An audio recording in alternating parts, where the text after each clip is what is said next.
quando você voa, você vê o mundo de outra forma. Eu tô de ponta cabeça, aquilo que está no chão, o colorido do chão virou o teto, né?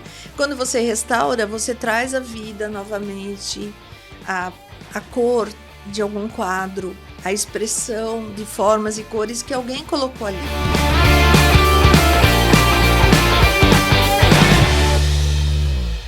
E olha, hoje eu tô com a Marta Bogner e a gente vai falar um pouquinho sobre a trajetória dela e sobre outras coisas também. Você sabe que todas as pessoas que vêm aqui são super, super especiais e o papo hoje vai ser também muito especial. Marta, obrigado por você ter vindo, viu?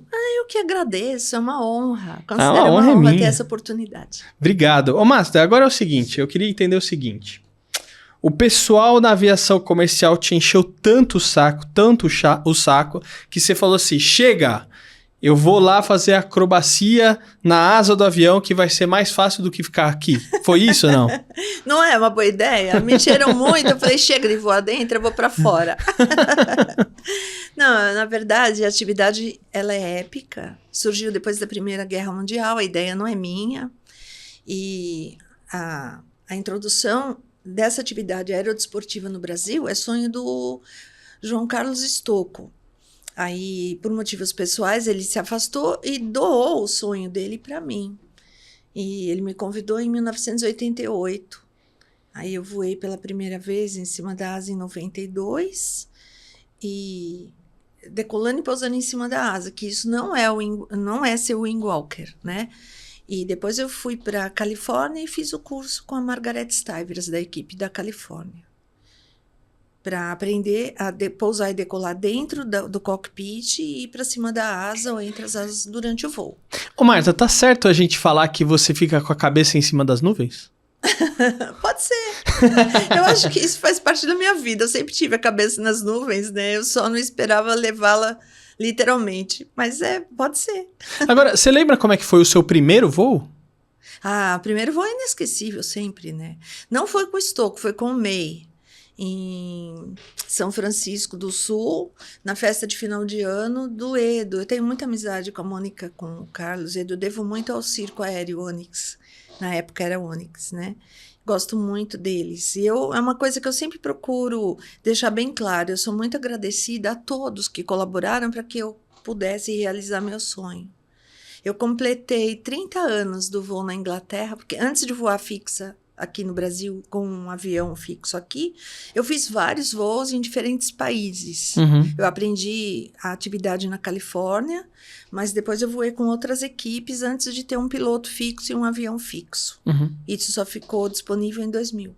Ô, Marta, agora, como é que, até para contextualizar aqui pro pessoal, né, que a Marta, ela faz o que é chamado de wing walker. Falei certo? O wing walking é o nome da atividade. Wing walking. Isso, e o wing walker, quem pratica. Quem pratica. Ou seja, sabe aqueles aviões de acrobacia? Ela fica ali em cima da asa do avião, enquanto o avião tá fazendo acrobacia.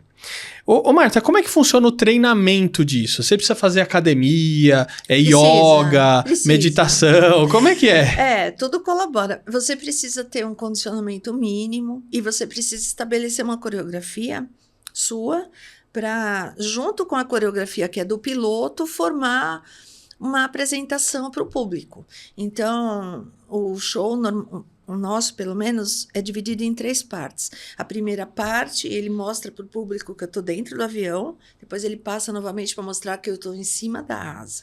Aí eu dificulto as manobras do piloto, então ele faz looping, faz as manobras que são dele, apesar da minha presença em cima da asa. A outra parte, ele faz rasantes para o público, e existem algumas posições que eu chamo de coreografia do wing walker. E, por fim, abre a bandeira brasileira para encerrar o show. É assim que funciona. Agora, então, é um trabalho de equipe. Super, claro. Agora, como é que funciona para... Por exemplo, o avião vai decolar. Você já está na asa ou você sobe na asa enquanto o avião está em voo? Como é que então, para ser wing walker, você é obrigada a estar dentro do avião e vai para a asa durante o voo. Caraca! E tem mais um detalhe. Para você ser considerado wing walker, você tem que ter 20 apresentações, no mínimo, para público. Senão você fez, que nem tem uma moça aqui no Brasil, que até a produção dela me procurou, ela tá na TV Off, tá sempre na mídia. Ela é bombeira, é médica, ela é várias coisas. Ela é alpinista e queria fazer o voo como wing walker. Eu falei, olha, eu não tenho uma infraestrutura aqui para te dar aula. Eu dei aula só para o Celso Cavallini uma vez, que na época era possível, mas eu não tenho condição. Aí eu orientei e ela fez um curso básico no norte dos Estados Unidos. Mas ela não é um wing walker, porque ela não fez essa parte de acompanhamento com a instrutora durante 20 shows para público. Aí, quando você fica solo, você pode ficar voando sozinha, né? Eu fiz isso nos Estados Unidos e depois, o primeiro voo só sem minha instrutora foi no Chile, quando nós voamos na FIDAI. Ou seja, o avião ele tem que decolar e aí... Quando ele tá no ar, você sobe para a asa do avião. Quando ele já está voando, você pousa e decola dentro do avião. E aí, tá combinado já com o piloto. Ele diminui a velocidade durante alguns segundos para que você saia de dentro do avião com enfrentando uma quantidade de vento menor. Porque ali venta bastante. Tem o vento do motor mais o vento do deslocamento da aeronave. E aí, ele segura o avião, diminui a velocidade para que você vá para cima da asa. Quando você chega lá em cima, você coloca o cinto, que é o chamado trapézio, e sinaliza para o piloto que você já está posicionado. Ou seja, tem um período ali que você fica sem a proteção. Então, a proteção a gente leva junto. Existe um fio que eu não faço questão de esconder, eu mostro para as pessoas, porque é um show para levar alegria, não tristeza. Sim. Então eu mostro, ó, tem um cinto de segurança, não tem perigo de eu despencar, tô aqui. Entendi. Então eu conecto para onde eu vou para cima da asa superior, eu conecto o fio antes de começar a sair. Entendi. Se eu vou entre as asas, eu conecto entre as asas para ir fazer o caminho entre as asas. Então eu levo comigo. Né? Então eu nunca tô totalmente solta a perigo de vai para o chão para trazer tristeza, não, é como se fosse um circo. Eu vi que você entrevistou, né, o Rick e o Carlos. Então é um show para levar alegria, faz parte do circo aéreo e essa mentalidade prevalece hoje em dia entre todas as equipes. Ainda somos perto de 11 equipes. Caraca, no bastante mundo. Que legal. Bastante assim, é pouco em comparação de mundo, né? Mas eu acho muito pouco no mundo, né? Alguns se aposentam, outros surgem. Sim. E existe uma filosofia de todo mundo que é wing walker gosta de história da aviação, sabe? Procura colocar um elemento assim, que vai identificar. Uma touca de couro, um cachecol branco, para lembrar os pioneiros. Sim. E existe, assim, não existe uma escola, na verdade. Você é adotado e aquela pessoa te passa tudo que ela sabe. Então, minha instrutora foi a Margaret Stivers, da equipe da Califórnia, e ela me passou tudo que ela sabe. Existe uma preocupação de você manter a atividade pelo mundo. Então, o wing walker da Alemanha também foi a minha instrutora que também dei algumas dicas para Marion. Eu fui para a Alemanha, ela veio para o Brasil e ela casou com um piloto, mora no norte dos Estados Unidos hoje em dia. E é uma pessoa muito séria. Né? Então, pode acontecer acidente? Pode. É gerenciamento de risco, como em Fórmula 1, como qualquer atividade. Mas todo mundo procura colaborar ao máximo para que isso não ocorra. Não aconteça. Ô, Marta, agora, pelo que eu entendi, porque você falou, né, que quando você chega lá em cima, você já tem o vento natural. Aí você ainda tem o vento que do motor. E aí a força, né, que tá vindo ali sobre você. Sim. Então, eu entendo que esse tipo de atividade você não possa fazer em qualquer avião, tô certo? Tá certo. Normalmente, a gente tem o lado histórico, então a gente procura fazer em biplanos, como eram feitos pelos pioneiros na época. O biplano aquele avião que tem duas asas, é isso? Uma em cima e uma embaixo? Por isso que ele é chamado biplano. Ele tem duas asas, uma inferior, uma superior, e você pode ter uma coreografia em cima da asa superior, entre as asas ou embaixo dela. Eu não tenho coreografia embaixo dela. Tá. Eu só tenho entre as asas e na superior. Tá. É mais tranquilo, né? Fazer dessa forma. E é dessa maneira. Você tá certo. Lá em cima, quando você tá voando, né? A sua comunicação com o piloto é só visual? só visual. Não existe fone, eles não existem, na verdade. Então, já existem tem um vocabulário, sabe? Entre uma comunicação pré-determinada entre o wing-walker e o piloto.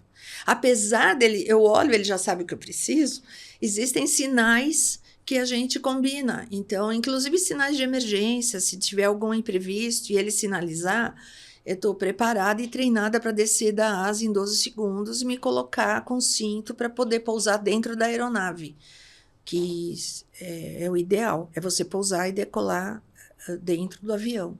Ou seja, quando você está lá em cima, ao mesmo tempo que você está ali fazendo a coreografia, você também está de olho no piloto. Sim, e se ele quiser me chamar a atenção, ele dá um manejo de asa, só que ele quer falar comigo, aí eu viro para baixo e olho o que ele quer. Aí ele sinaliza. Então, muitas vezes, durante o voo acontece, né? O ator pede para segurar, aguardar mais um pouco. Então, existe essa comunicação constante. Porque se ele gritar lá ou você gritar, não vai ouvir nada, né? Não vai adianta. ouvir, nem adianta. Agora, isso é uma característica importante para o piloto. Não é qualquer piloto que serve para voar com um wing-walker. Ele tem que ter sensibilidade e entender que é um show de equipe e ele tem que prestar atenção o tempo todo. Se você vai para a asa e ele esquece que tem alguém lá em cima, ele não é uma pessoa adequada para fazer essa atividade. Claro. Você já teve alguma apresentação que você sentiu medo? Todas elas. O medo faz parte do dia a dia, principalmente quando você lida com gerenciamento de risco. Uhum. Né? Se você perder o medo, você tá mal da vida. Pode encomendar lá o caixão. Porque na verdade é o medo que te salva, é isso? É lógico, é o medo que salva. É o medo que te dá os limites para você prestar atenção, saber como você voa, com quem você voa, que equipamento você voa. Então, eu acho que o medo é muito útil. É um medo na dosagem certa. Não é um medo que te impede de fazer as coisas. Mas é um respeito que tem que ter. Tem que ter respeito pelo equipamento, pelo piloto, obedecer regras, prestar atenção no espaço aéreo que você está utilizando, na meteorologia. Tudo isso colabora para fazer um voo seguro. Agora, o que você acha que é o mais importante quando você vai fazer um trabalho como esse? Porque você citou aqui, por exemplo, equipamento, né? Você tem a parte da equipe, você tem o treinamento. Sim. O que você entende que, olha, sem isso aqui, não dá? Porque às vezes você, por exemplo, você pode abrir mão do avião mais bonito, mas você não abre mão do piloto, por exemplo, sabe? Não me interessa um avião bonito, me interessa um avião com a manutenção adequada, né? Se ele for bonito, melhor. Mas o interesse é a manutenção. Então, eu acho que é um conjunto de coisas. É um CRM, é como na aviação comercial. Você tem que prestar atenção em tudo. Não adianta você ter um equipamento com a manutenção adequada e um piloto que não sabe voar direito. Não adianta você ter um piloto muito bom, a manutenção não ser adequada. Não adianta você ter tudo isso e você não está preparado. Né? Eu passei por várias cirurgias, no momento eu estou fora de peso e não tenho treinado, então nós estamos em busca de patrocínio, eu espero passar o bastão, tem 2 meninas que eu gostaria muito que continuassem, a equipe brasileira de wing walking, que é a Carol, que é piloto, e a Lisa, que a formação dela ela é mecânica de voo, mas ela tem tudo para ser uma boa wing walker. É um conjunto de coisas, tanto para você exercer a atividade, fazer uma atração bonita para público e segura para público. Você não precisa levar a aeronave, a sua performance ao extremo. Você tem que fazer uma coisa plástica, bonita, como você passar para alguém que também tem um conjunto de um perfil, né, que vai agradar. Você tem que ser uma pessoa com paciência para explicar para a criança, para tirar foto, que é normal, as pessoas querem ter esse contato. Então, você põe o macacão de manhã, fica o dia inteiro de macacão, você come se der tempo, né? E você está a serviço do público. E se você tem uma aeronave que está adesivado o nome do patrocinador, você está levando a confiança daquele produto que acreditou no seu trabalho. Então, você leva com seriedade, procura pôr a marca perto do público consumidor ao máximo que você pode, inclusive da mídia. O trabalho de vocês é fundamental para quem está buscando patrocinador, né? Para você explicar como a coisa acontece e fazer a coisa com seriedade. É bom. Agora, desses eventos que você fez, que obviamente não foram poucos, né? Eu te vi várias vezes ali no Campo de Marte, né? Sim, no show aéreo que nós tem. voamos aqui no Brasil anualmente no Campo de Marte de 2000 até 2011. Então. Então, eu nasci na Zona Norte, né, de São Sim, Paulo. Então, nasceu ali. em 86. Então, sempre via ali. Tá. Muitas vezes eu via da própria janela do quarto, né? Os aviões e via você lá também, né? Mas teve algum evento, assim, que você fez que mais te marcou? Ai, olha, ficaria difícil de falar um evento só, tem vários. A FIDAI, nós éramos a única equipe civil, e foi um voo que eu não tinha mais a minha instrutora, eu senti muita falta dela. Tem o voo dos 450 anos, que nós ganhamos uma autorização especial para voar sobre o Anhangabaú, fomos até o Ibirapuera, sobrevoamos a fonte recém-inaugurada e voltamos. Eu chorei muito nesse voo, porque eu sou paulistana, roxa, adoro São Paulo. E eu vi a cidade com um outro olhar, né? O telhado da Pinacoteca, a Catedral da Sé, o Anhangabaú tinham 12 caminhões de trio elétrico lá. Tinha gente nos prédios acenando no topo dos prédios, né, assistindo, vendo. Foi muito, muito gratificante. Tem vários voos que me marcaram. Voar no Museu Aeroespacial do Rio de Janeiro todo ano é marcante, porque é um lugar histórico. O próprio Campo de Marte é histórico, porque na Revolução de 32, os aviões, os vermelhinhos, faziam manutenção ali. Tudo no Campo de Marte deveria ser muito bem tombado, né? Cancelaram lá, mas eu não quero entrar nessa questão. Agora, tem uma... assim, você, com certeza, quando você se apresenta, você percebe uma reação do público. Sim. Como que costuma ser a reação das pessoas? Olha, lá de cima eu vejo a reação das pessoas, acenando, chacoalham toalha, camiseta, bandeira. As crianças, né? É até engraçado, tem uma criança que acompanhou o nosso trabalho desde o início, ela era pequenininha quando começou, que é a Brenda. E ela levava faixas enormes escrito, mensagens para a equipe, né? Mensagens para mim. A Brenda agora vai casar. Que legal. Virou uma moça linda, uma modelo. Então, nós acompanhamos várias crianças que hoje em dia são pilotos na aviação comercial. E nós ficamos felizes, porque de alguma forma inspiramos, digamos assim, né? As crianças a continuarem na aviação. A reação do público é muito interessante. As mulheres se sentem representadas. Que legal. Era mulher, eu falei que era mulher. Porque a gente de macacão, a pessoa não sabe não se sabe. é mulher. Falei que era mulher, então as mulheres dão cutucão assim no marido, mostrar. As mulheres estão representadas. Os homens gostam, porque não é qualquer motor, é um motor Pratt & Whitney de 450 HP, 9 cilindros, é robusto, né? Então, é um avião que todo mundo gosta. E as crianças também, porque é divertido, e eu dou tchau.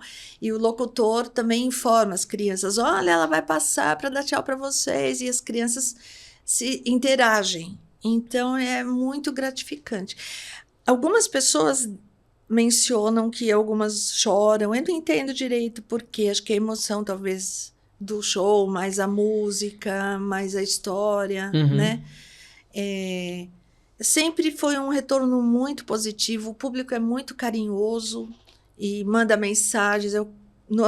Normalmente eu gasto muito tempo dando atenção depois, no período pós-show, para quem entra em contato. Normalmente entram muito em contato. Porque assim... Bom, tem uma hora lá que você decola e aí você está se apresentando, você vê ali, claro, de longe, né? Você vê as formiguinhas ali, dando tchauzinho, bandeirinha e tal. E aí você pousa e aí normalmente vem um pessoal, né, querer tirar foto, vem perto. O que o pessoal costuma te perguntar nos eventos? Tem alguma pergunta que o pessoal faz para você? Eles gostam, perguntam se o vento é muito grande, se eu tenho medo, se eu tenho frio na barriga, né? As perguntas normalmente são assim, da sensação de voar. E eu tenho paciência para responder cada criança, cada pessoa que pergunta, eu mostro como é o equipamento. E é bem gratificante. O que te traz mais satisfação quando você está fazendo esse tipo de trabalho? A interação, saber que eu estou levando alegria para quem está assistindo. Se não tivesse público, não teria razão de ser. Agora, Marta, eu sei que você trabalha com restauração. capitão. Qual que meu é outro a lado. conexão da restauração com wing walking? Olha, eu vou te falar, eu acho que dá para resumir que eu lido com formas e cores. Quando você voa, você vê o mundo de outra forma. Estou de ponta cabeça, aquilo que está no chão, o colorido do chão virou o teto, né? Quando você restaura, você traz a vida novamente, a cor de algum quadro, a expressão de formas e cores que alguém colocou ali. O restaurador, ele não intervém no motivo da arte, ele nunca mexe, ele nunca repinta. É bom ter oportunidade de falar isso. Restaurador não repinta, ele não faz nada por cima da obra do autor. Ele faz uma intervenção bem localizada, somente onde o quadro está danificado. Então, se tem um verniz oxidado, ele só retira o verniz. Se tem um furo, ele conserta o furo, o rasgo, onde está a tela craquelada. Ele só faz a intervenção onde precisa. E ele respeita a obra, as formas e as cores de quem colocou ali. Isso é muito importante falar, porque tem gente que pede um restauro e acha que o quadro vai sair novo, que você vai repintar ele inteiro. E tem muita gente curiosa que não é restaurador, que faz esse tipo de coisa. Inclusive com a escultura devocional, muitas vezes você vê santo, né, em igreja, que a pessoa repintou tudo, está tudo errado. O restaurador, ele não é quem faz isso. Ele só faz uma intervenção localizada para que a obra volte a ter o brilho de quem fez. Não, mas porque se você repinta ou intervém dessa maneira, acaba sendo uma outra obra e não a obra original, mas né? tem quem faz. É bom até seu canal, a oportunidade de falar, para que as pessoas fiquem atentas, que isso não é restauro, isso não é trabalho de restauração, né? E muita gente não conhece o trabalho de um restaurador. Eu cuido das obras no Museu da Polícia Militar do Estado de São Paulo já há 4 anos e tenho meu ateliê próprio. Então, uma vez por semana eu fico lá. Agora não, que está fechado, nós vamos reabrir o museu. Uhum. E nos outros dias eu fico no meu próprio ateliê, que é junto da minha residência. Agora, como é que começou isso? Então, eu não esperava viver disso um dia, né? Eu sempre fui para a aviação, mas eu pinto desde criança, porque as mulheres da Hungria têm hábito de pintar. Uhum. Então, porcelanas, janelas, portas, e é hábito, faz parte da cultura húngara, isso. Minha família é descendente de húngaros, Uhum. né? E eu pintei pela primeira vez com a minha avó, e eu sempre gostei de pintar, sempre gostei de lidar com formas e cores e lidar com novos materiais. Então, eu fiz muitos cursinhos ao longo da vida. Aí, por fim, eu fiz uma formação mais séria dentro do Museu de Arte Sacra aqui de São Paulo e me tornei restauradora. Depois eu fui fazer cursos sobre molduras no NAR, que é o Núcleo de Arte e Restauro, ligado à Universidade de Santa Úrsula do Rio de Janeiro.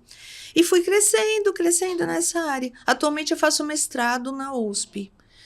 De restauração? Tecnologia nuclear. Que tem Oxi. tem tudo a ver. Como assim, Marta? Não. Tecnologia nuclear? Porque tem o reator e os quadros. Você estuda os pigmentos dentro de um equipamento que analisa os elementos químicos da tinta. Caraca, nunca Então, ia fazer uma ligação como essa. Então, quando você vai estudar uma obra, até perícia, para fazer perícia, não é minha área, eu não quero fazer perícia, mas os peritos, eles vão estudar os elementos químicos daquela tinta, daquele pigmento, para saber, porque tem obra que, dependendo do que foi usado, você já sabe se era daquela época ou não. Sim. E assim você determina a idade do quadro, as condições, o estado de conservação da obra, que equipamento, que tipo de material é necessário para você fazer um restauro adequado naquela obra de arte. Então, eu até aproveito para divulgar, quem tem curiosidade de saber mais a respeito da energia nuclear, tem um projeto da USP chamado Jovem Cientista, que é muito interessante para jovens, né? E o departamento da doutora Cibele Zamboni faz um trabalho muito interessante ligado. Está sendo montado um banco de dados de pigmentos e tintas pelo LER. O LER é Laboratório de Espectrometria e Espectroscopia de Radiações. É um departamento específico dentro da USP que lida a energia nuclear em vários campos, não é só Na tintas resta- e pigmentos, Uhum. mas em vários. Tem gente que faz pós na área de saúde, é aplicado em várias áreas. Mas como é que funciona essa questão do pigmento? Você tem que pegar uma amostra e colocar Exatamente. numa Você máquina, vamos dizer pega assim. isso, você pega um tequinho de nada daquela tinta, coloca. Até pra não danificar o quadro, né? Exato. Você pode tirar das margens também, Tá. não precisa tirar de Do cima meio, da aham. obra. E você coloca dentro de um plástico, né? E coloca embaixo de um equipamento que chama espectrômetro por fluorescência de massa. E ali ele joga um raio-x e analisa os elementos químicos que contém aquela tinta. Que loucura, isso é muito avançado, imagina. O raio-x, ele desestabiliza, né, os elétrons e existe um software avançadíssimo com a ponta especial, é caríssimo. E o software coleta esses dados e permite que você possa fazer essa análise mais profunda sobre a composição da tinta, dos pigmentos que foram usados. E aí já existe um banco de dados de pigmentos que está montado dentro desse departamento que eu te falei, que é o LER. Uhum. E nós estamos agora, meu mestrado é em relação a isso, é ampliar esse banco de dados para umas décadas anteriores. Para isso eu uso os quadros do Museu da Polícia Militar. Caramba, mas agora tem adrenalina na restauração? Porque eu imagino assim, que você está voando, é ser uma adrenalina enorme, né? E na restauração, tem essa adrenalina também? Então, eu acho que as pessoas vão ter dificuldade de entender, mas tem. Eu vou definir para você como uma sobrecarga sensorial de descobertas. Quando você voa, você tem uma sobrecarga sensorial, né? Por você ver o lado físico da questão. Uhum. Você lida com a gravidade, você lida com o voo, né? Dá frio na barriga? Dá. Toda vez que você vai sair de dentro do avião, dá frio na barriga. Vai fazer looping, dá frio na barriga? Dá. Então, você lida com o aspecto físico, você lida de uma forma aerodinâmica com os elementos ao redor. No restauro, você tem isso com descobertas, porque você presume que aqueles elementos químicos são... você vê lá cobalto, você imagina, né? Fala, esse azul que tem tal elemento. E aí você vai e confirma. Isso traz também uma realização, sabe? De você identificar. E quem gosta de química e gosta de pigmentos e tintas e obras, né? E você história, né? História. Então, você tem emoção quando você descobre que aquele quadro não é da época que mencionaram, é de outra.